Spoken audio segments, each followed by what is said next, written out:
Hello students, कैसे हैं आप। उम्मीद है आप लोग अच्छे होंगे और अच्छे तरीके से पढ़ाई कर रहे होंगे।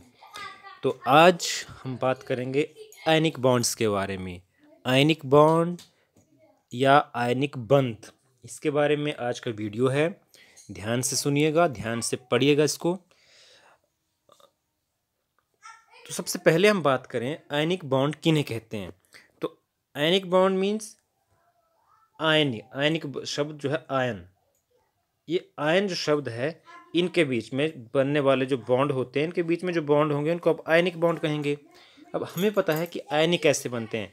आयन हमें क्या होते हैं, आयन होते हैं कि जब कोई परमाणु इलेक्ट्रॉन दे अपना इलेक्ट्रॉन छोड़ दे या अपना किसी से इलेक्ट्रॉन ले, या तो गेन करे इलेक्ट्रॉन यानी कि प्राप्त करे, या किसी को इलेक्ट्रॉन दे लूज करे, तो उससे जो बनते हैं उसको आप आयन कहते हैं। उनके बीच में जो बॉन्ड बनेंगे उनको आप आयनिक बॉन्ड कहते हैं। सिंपल सी लैंग्वेज हम कहें, आयन्स के बीच में बनने वाले बॉन्ड को आयनिक बॉन्ड कहेंगे। तो अब हम बात करें कि आयन्स कैसे बनेंगे। तो जैसे हम एक एग्जांपल लेते हैं, हमारे पास सबसे आसान सा एग्जांपल होता है सोडियम का, Na। हमें पता है सोडियम की परमाणु संख्या कितनी है, 11 है। और हमें पता है कि सोडियम के परमाणु में पहले कक्ष में के कोश, एल कोश, एम कोश, हमें पता है ऐसे होते हैं। तो के कोश में इलेक्ट्रॉन होंगे 2। अब 2 हैं, 11 हैं टोटल। तो 11 में से 2 चले गए, बच गए 9। तो 9 में से इसमें आएंगे एल में 8 और एम में आएगा 1 इलेक्ट्रॉन। अब हमें ये भी पता है अष्टक जो सिद्धांत होता है कि कोई भी तत्व जो होता है वो अपने बाहरी कक्ष में क्या चाहता है कि वो कम से कम मतलब कम ज़्यादा से ज़्यादा या कम से कम वो कितने मतलब मैक्सिमम स्टेबिलिटी के लिए क्या करेगा, वो इसमें अष्टक मीन्स अपने 8 इलेक्ट्रॉन पूरा चाहेगा वो, या तो यहाँ पर 8 इलेक्ट्रॉन पूरे हों। अब इस 8 को पूरा करने के लिए इसे क्या करना चाहिए, पॉसिबिलिटी 2 है हमारे पास। एक पॉसिबिलिटी ये है कि यहाँ पर 7 इलेक्ट्रॉन कहीं से और आ जाए। ठीक है, अब 7 आना बहुत मुश्किल है, क्योंकि हमें एक और लॉजिक अगर आप समझे तो देखिए क्या होता है कि जैसे यहाँ पर नाभिक है, हमें पता है नाभिक होता है सबसे सेंटर में, फिर के कोश आया, फिर एल आया और फिर एम आया। तो नाभिक में क्या होते हैं, जितने बाहर इलेक्ट्रॉन होते हैं उतने ही अंदर क्या होते हैं, प्रोटॉन होते हैं। तो जैसे हम सोडियम की बात कर रहे हैं, सोडियम में 11 इलेक्ट्रॉन है। तो 11 इलेक्ट्रॉन जो होते हैं, तो सबसे पहले अगर हम बात करें के कोश की, तो के कोश में कितने होते हैं, 2 इलेक्ट्रॉन होते हैं। उसके बाद अगले में कितने हैं, एल में 8 इलेक्ट्रॉन, 1 2 3 4 5 6 7 8। और एम में कितने हैं, 1। तो ये आ गया 1। अब यहाँ पर इसके पास जो लास्ट में है एम इलेक्ट्रॉन, अब इसको तो ये चाहता है कि ये चला जाए इसके पास से, क्योंकि अगर ये एक चला जाएगा यहाँ से, ये लास्ट वाला एक चला जाएगा, तो इसके सबसे बाहरी कक्ष कौन सा हो गया, एल बन गया, के एल एम। जो एम कक्ष बाहरी था सबसे, वो अब कौन सा रह गया, अब बन गया एम कक्ष। अब इसका एल कक्ष इसका सबसे बाहरी कोश बन गया। तो एम इलेक्ट्रॉन, जो एम कोश के इलेक्ट्रॉन थे किसी को देने की कोशिश करेगा। ये इसने दे दिए, तो अगर ये इसको दे देगा तो इसके पास इलेक्ट्रॉन बच गए टोटल मिला के 10। जब इसके पास 10 इलेक्ट्रॉन बच गए तो वो तो बात सही होगी, लेकिन हमें ये भी पता है कि इसके नाभिक में जितने इलेक्ट्रॉन थे, 11 अगर इलेक्ट्रॉन थे, तो 11 ही यहाँ पर क्या है, प्रोटॉन है जिनके ऊपर पॉजिटिव चार्ज है। इलेक्ट्रॉन के ऊपर कौन सा चार्ज होता है, नेगेटिव। तो बाहर 11 इलेक्ट्रॉन थे, उनके ऊपर पॉजिटिव चार्ज था, और अंदर 11 प्रोटॉन थे, उनके ऊपर पॉजिटिव चार्ज था। अब क्या है कि 11 इलेक्ट्रॉन में से एक चला गया, चार्ज जो तो नेगेटिव चार्ज था, नेगेटिव चार्ज कितने रह गए, 10, और पॉजिटिव चार्ज रह गए 11। तो कुल मिला के क्या हुआ, कुल मिला के पूरे इस परमाणु के ऊपर चार्ज कौन सा ज़्यादा है, अब प्लस का, तो इसके ऊपर आ गया प्लस चार्ज। तो ये बन गया धन आयन या पॉजिटिव चार्ज। तो इस तरीके से इनके ऊपर चार्ज आते हैं। उस तरीके से अगर कोई कहीं से चार्ज आएगा बाहर से, कोई मान लो इलेक्ट्रॉन है, कोई तत्व है, जैसे हमारे पास क्लोरीन है, क्लोरीन की परमाणु संख्या है कितनी, 17, 17। तो उसके बाद 17 है। तो अगर क्लोरीन की बात की जाए तो क्लोरीन में 17 अगर इलेक्ट्रॉन है तो पहले को के कोश में 2, एल में 8, टोटल आगे हो गए 10, तो बच गए लास्ट के 7। अब इस कोश में होंगे 8 इलेक्ट्रॉन, लास्ट सिद्धांत फॉलो करेगा ये। अब 8 के लिए इसको सिर्फ 1 इलेक्ट्रॉन चाहिए और, तो ये कहीं से 1 इलेक्ट्रॉन ले लेगा। मान लीजिए क्लोरीन जो सोडियम के पास एक फालतू था वही इसने ले लिया, तो 1 इलेक्ट्रॉन इसने ले लिया। अब क्या है, इसके ऊपर टोटल नेगेटिव चार्ज कितना हो गया, जो पहले 17 जो थे 17 इलेक्ट्रॉन थे और 17 ही क्या इसके पास प्रोटॉन है, 17 ही पॉजिटिव चार्ज 17 ही नेगेटिव बराबर बराबर थे। अब क्या हुआ, 1 इलेक्ट्रॉन इसके पास कहीं से और आ गया। अब क्या हुआ, अब इलेक्ट्रॉन हो गए 18, प्रोटॉन रह गए अंदर 17, क्योंकि नाभिक तो है सबसे अंदर में, क्योंकि नाभिक सबसे अंदर है, नाभिक यहाँ पर सेंटर में है और बाहर कोशों में इलेक्ट्रॉन है और सबसे बाहर वाले कोश में इलेक्ट्रॉन आएगा 1, तो यहाँ पर 1 इलेक्ट्रॉन आ गया। तो कुल इलेक्ट्रॉन हो गए 18, मतलब नेगेटिव चार्ज 18 का हो गया और पॉजिटिव चार्ज अंदर कितना का है, 17 का है। तो इसके ऊपर टोटल चार्ज कौन सा आएगा, जब माइनस का ज़्यादा है तो नेगेटिव चार्ज आएगा। तो इनको हम आयन कहते हैं। अब इनके बीच में अगर ऐसे आयन्स के बीच में कोई बॉन्ड बनता है तो उनको आप आयनिक बॉन्ड कहते हैं। जैसे हम सोडियम क्लोराइड की ही बात कर लें, अगर हम जिसके हमने एग्जांपल लिया सोडियम क्लोराइड, हमने बात की अभी सोडियम के पास कितने इलेक्ट्रॉन हैं, 11 हैं, 2, 8, 1, के में 2, एल में 8 और एम में 1। और हमारे पास एक क्लोरीन है, क्लोरीन की परमाणु संख्या कितनी है, 17 है, पहले में 2, 8 और 7।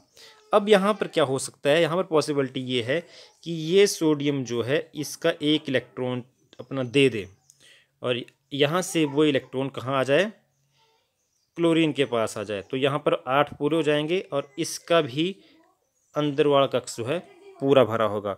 तो ऐसा जो बॉन्ड होगा इनके बीच में, अब बॉन्ड बनेगा, इनके बीच में जो बॉन्ड बनेगा वो कैसे बनेगा, उस जो सोडियम है, सोडियम जैसे हम यहाँ पर इसको देखते हैं, जो सोडियम है यहाँ पर ये, तो सोडियम ये बना, इसने अपना 1 इलेक्ट्रॉन दे दिया क्लोरीन को, क्लोरीन के पास कितने हैं, 2, 4, 6 और 7 इलेक्ट्रॉन है, सोडियम ने अपना इलेक्ट्रॉन इसको दिया तो बन गया ये। अब एक देखने वाली बात ये है कि ये एक अपने आप जो है ये अणु के रूप में नहीं बनी, ये जो दोनों अलग अलग परमाणु हैं ये एक अणु नहीं बनाएंगे, ये एक यूनिट्स के रूप में एक विपरीत, इसके ऊपर पॉजिटिव चार्ज जैसे यहाँ बनाया हुआ है ये और इसके ऊपर नेगेटिव चार्ज रहेगा, तो ये विपरीत आयनों का एक समूह है, एक विपरीत आयनों का समूह जो है आयनिक यौगिक होते हैं और ये आपस में बॉन्ड बन गया। अब ये बॉन्ड जो बना इसको आप आयनिक बॉन्ड कहेंगे, इसको आप आयनिक बॉन्ड कहेंगे, आयनों के बीच में बना बॉन्ड। ये भी सोडियम एक भी आयन है और क्लोरीन भी एक आयन है, आयनों के बीच में बना बॉन्ड आयनिक बॉन्ड हुआ। और इनके बीच में, क्योंकि ये जो आयन है इनके बीच में अट्रैक्शन है, क्योंकि यहाँ से इलेक्ट्रॉन जा रहा है और ये इलेक्ट्रॉन ले रहा है, तो इनके बीच में एक अट्रैक्शन है और एक फोर्स ऑफ अट्रैक्शन, उस जो बल है इनके बीच में वो कौन सा बल है, उसको आप बोलते हैं स्थिर वैद्युत बल, उसको हिंदी में आप कहते हैं स्थिर वैद्युत बल। तो वो जो स्थिर वैद्युत बल है इंग्लिश में उसको बोलते हैं इलेक्ट्रोस्टैटिक फोर्स, इलेक्ट्रोस्टैटिक फोर्स। तो ये जो इन आयनों के बीच में बल है वो इलेक्ट्रोस्टैटिक बल या स्थित वैद्युत बल जो है या स्थिर वैद्युत बल, यही वो अट्रैक्शन है, यही वो ताकत है जिसकी वजह से ये आपस में इकट्ठे रहते हैं और इसी अट्रैक्शन को हम क्या बोलते हैं, आयनिक बॉन्ड कहते हैं। जो स्थित वैद्युत बल है, इलेक्ट्रोस्टैटिक अट्रैक्शन है सोडियम और क्लोरीन के बीच में, इनमें स्थित वैद्युत बल को, वही आयनिक बॉन्ड है, उसी को आप आयनिक बंध कहेंगे। तो ये हुई बात सोडियम क्लोराइड की।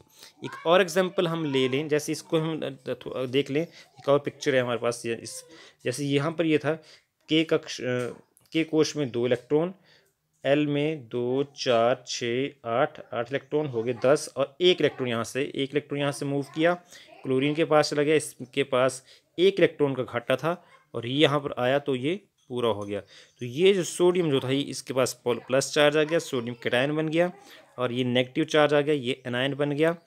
और इस तरीके से इनके बीच में जो बॉन्ड बना, ये जो बॉन्ड बना इसको आप आयनिक बॉन्ड कहेंगे। फोर्स ऑफ अट्रैक्शन जो है इनके बीच में वो आयनिक बॉन्ड है। एक और एग्जांपल हमारे पास हो सकता है, और भी हमारे पास बहुत से एग्जांपल हैं। जैसे हम बात करें मैग्नीशियम की बात लें, मैग्नीशियम की परमाणु संख्या है 12। तो पहले के कोश में कितने इलेक्ट्रॉन होंगे? 2। अगले में 8। तो बच कितने गए? अब 2 और 8 10 हो गए, बच के 2 इलेक्ट्रॉन। तो ये 2 इलेक्ट्रॉन, अब इसको अगर इसने अपना अष्टक पूरा करना है तो कितने चाहिए? अभी 6 इलेक्ट्रॉन चाहिए। 6 आना बहुत मुश्किल है। तो यहाँ पॉसिबिलिटी ये है कि ये अपनी 2 इलेक्ट्रॉनों को दे दे किसी को। अगर मैग्नीशियम इन 2 इलेक्ट्रॉनों को दे दो, कितने इसके पास हो जाएंगे? 2 और 8, के में 2, एल में 8। तो ये अष्टक इसका पूरा कोश भरे हुए हैं। तो ये मैक्सिमम क्या करता है बॉन्ड बनाते वक्त? अपने इन 2 इलेक्ट्रॉनों को दे देता है। और मैग्नीशियम ने अपने इलेक्ट्रॉन जब 2 देगा तो क्या हो जाएगा? Mg, एक इलेक्ट्रॉन दिया तो 1 प्लस चार्ज लग गया, दूसरा लगा तो 2 प्लस चार्ज बन गया। मतलब इसने 2 प्लस का मतलब क्या हुआ कि इसमें से 2 इलेक्ट्रॉन चले गए हैं कहीं को। तो मैग्नीशियम ने 2 इलेक्ट्रॉन दे दिए। अब लेने वाला कौन है? देखिए हमारे पास 2 इलेक्ट्रॉन कौन सा तत्व है जिसको 2 इलेक्ट्रॉन लेने से जिसका काम हो जाए, अष्टक पूरा हो जाए? तो ऐसा कोई तत्व जिसके पहले कक्ष में 2 हों और अंत में 6 हों, लास्ट कक्ष में 6 हों, मतलब 8। और ऐसा हमारे पास तत्व है ऑक्सीजन, जिसकी परमाणु संख्या कितनी है? 8 है। तो अगर मैग्नीशियम के जो 2 इलेक्ट्रॉन फालतू थे बचे हुए वो यहाँ आ जाएं इसके पास, तो यहाँ पर भी कितने हो जाएंगे? 8 हो जाएंगे। तो इनके बीच में बॉन्ड बन जाएगा। कैसे बनेगा बॉन्ड? मैग्नीशियम, ये मैग्नीशियम है जी, और मैग्नीशियम के 2 इलेक्ट्रॉन यहाँ से चले गए और वो ले लिए ऑक्सीजन ने। मैग्नीशियम के हमारे पास पता है हमारे पास 2 इलेक्ट्रॉन फालतू थे, 2, 8 और 2 लास्ट के इलेक्ट्रॉन थे वो फालतू थे इसके पास। तो और इसके पास कितने हैं? मैग्नीशियम ऑक्सीजन के पास 2 और 6, तो ये 6 हैं लास्ट में, 2, 6, 4 और 6। इसको 2 इलेक्ट्रॉन और चाहिए। तो यहाँ से इन 2 इलेक्ट्रॉनों को हम यहाँ दे दें। अगर मान लो इसको हम ऐसे क्रॉस के निशान से डिनोट करें तो ये क्रॉस यहाँ आ गए, तो इसके पास भी पूरे रह गए और ये भी इसका अष्टक भी पूरा हो गया। तो इनके बीच में जो बॉन्ड बनेगा वो बनेगा MgO बनेगा ये। और ये जो इलेक्ट्रॉन की ट्रांसफ़र से, हमने पिछली वीडियो में कोवेलेंट बॉन्ड पढ़े थे, शेयरिंग की थी। यहाँ पर शेयर नहीं कर रहे हैं इलेक्ट्रॉन, इलेक्ट्रॉन ट्रांसफ़र हो रहे हैं एक परमाणु से दूसरे परमाणु में। तो ट्रांसफ़र या इलेक्ट्रॉन से जो स्थानांतरण जो होते हैं इलेक्ट्रॉन के, उनसे जो बॉन्ड बनते हैं उनको आयनिक बॉन्ड कहा जाता है। इसी तरीके से हमारी बुक में एक मैग्नीशियम क्लोराइड का एग्जाम्पल है। मैग्नीशियम हमें पता है इसके पास 2 इलेक्ट्रॉन फालतू हैं ही है हमारे पास। Mg2 पॉजिटिव के पास 2 इलेक्ट्रॉन है, ये जो दे रहा है जो। अब इन 2 इलेक्ट्रॉन्स को कौन ले सकता है? क्लोरीन भी ले सकता है। क्लोरीन की परमाणु संख्या 17 है और इसको 1 इलेक्ट्रॉन चाहिए सारा ही 18 पूरा करने के लिए, 2, 8 और 8। तो ये कैसे करेगा? तो इसमें क्या होगा, जैसे मैग्नीशियम के पास जो 2 इलेक्ट्रॉन फालतू हैं ये हमारे पास 2, 8 और 2, ये तो बॉन्ड फॉर्मेशन में भाग नहीं लेंगे, सिर्फ ये 2 इलेक्ट्रॉन है, ये जो वाले जो हमने बनाया यहाँ पर, यही 2 फालतू हैं। अब ये क्या करेगा, हमें मान लो एक क्लोरीन यहाँ पर है, एक क्लोरीन यहाँ पर है। क्लोरीन के पास हमें पता है कि कितने इलेक्ट्रॉन है? 17, 2, 8 और 7। तो ये अंदर वाले ये भी बॉन्ड फॉर्मेशन में है, काम करे पार्टिसिपेट करेंगे, 7 वाला करेगा। तो इसके 7 इलेक्ट्रॉन डालने, 2, 4, 6 और ये 7, इसके भी 2, 4, 6 और ये 7। अब यहाँ से ये जो इलेक्ट्रॉन है, यहाँ से एक इलेक्ट्रॉन इसको भी चला जाए, अगर ये वाला इलेक्ट्रॉन यहाँ से यहाँ चला गया, ये इलेक्ट्रॉन जो है मैग्नीशियम के ये यहाँ चला गया, तो मैग्नीशियम के 2 इलेक्ट्रॉन चले गए हैं, इसके पास बच गया हमारे पास 2, 8, इसका अष्टक पूरा हो गया और इसके भी क्या हो गए? 8 पूरे हो गए, इसके भी 8 पूरे हो गए। तो इस तरीके से जो बॉन्ड बनेगा उसको आप आयनिक बॉन्ड कहेंगे और इस तरीके से जो यौगिक बनेगा उसको आयनिक यौगिक कहते हैं। तो सिंपल भाषा में फिर से हम बात करें कि इलेक्ट्रॉन के स्थानांतरण से बने यौगिक आयनिक यौगिक हैं या वैद्युत संयोजक यौगिक भी कहते हैं, और इलेक्ट्रॉनों के स्थानांतरण से बनने वाले बंध जो होते हैं उनको आयनिक बंध कहते हैं। जनरली ये धातुओं और अधातुओं के बीच में बनते हैं। जैसे हम मैग्नीशियम एक धातु है, क्लोरीन अधातु है। अभी हमने मैग्नीशियम और ऑक्सीजन के बारे में पढ़ा। मैग्नीशियम धातु, ऑक्सीजन अधातु है। तो धातु और अधातुओं के बीच में इलेक्ट्रॉनों के स्थानांतरण से बनने वाले यौगिक को आप आयनिक यौगिक या विद्युत संयोजक यौगिक कहते हैं। तो स्टूडेंट्स, ये तो थी बात आयनिक यौगिकों के बारे में। उम्मीद है आपको ये समझ आ चुका होगा। अगर आपको फिर भी कुछ डाउट लग रहा है तो आप इस वीडियो को एक बार फिर से देखें। जो डाउट होगा वो आपको क्लियर होगा। मैंने काफ़ी डिटेल में इसमें बताया है। Thank you.